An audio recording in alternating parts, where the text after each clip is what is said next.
બનાસકાંઠા જિલ્લાનો વડગામ તાલુકો, જ્યાં આજે વરસ્યો ધોધમાર વરસાદ। 2 કલાકમાં 4 ઇંચ વરસાદ ખાબકતા વડગામ થયું જળબંબાકાર। સવારથી જ વડગામમાં હતું ઉખળાટભર્યું વાતાવરણ। બપોરે 2 વાગતા જ વરસાદ તૂટી પડ્યો। ભારે વરસાદથી વડગામની મુખ્ય બજારમાં નદીની જેમ પાણી વહેતા થયા। મુખ્ય માર્ગો ઉપર ઘૂંટણસમા પાણી ભરાતા રાહદારીઓ અને વાહન ચાલકોને મુશ્કેલી પડી। આ દ્રશ્યો છે વડગામ તાલુકા પંચાયતની કચેરીના।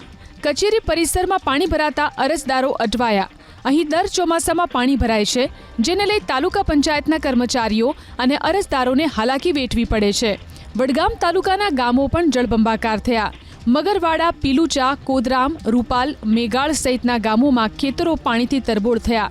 લાંબા વિરામ બાદ વરસાદ વરસતા ખેડૂતોમાં ખુશી ફેલાઈ। તો આ દ્રશ્યો છે યાત્રાધામ અંબાજીના।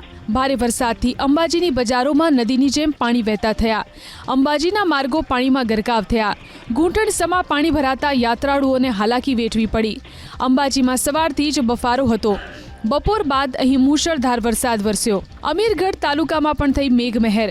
બપોરે 4 વાગ્યા સુધીમાં અમીરગઢમાં 1.5 ઇંચ વરસાદ વરસ્યો। લાંબા વિરામ બાદ વરસાદ વરસતા ખેડૂતોમાં ખુશી ફેલાઈ। તો દાંતા તાલુકામાં પણ વરસ્યો વરસાદ। દાંતા તાલુકાના મંડાલી, સનાલી, ભાણપુર સહિતના ગામોમાં વરસાદ વરસ્યો। સારા વરસાદને લઈ અમીરગઢ તાલુકાના અજાપુરા ગામનો ચેકડેમ છલકાયો।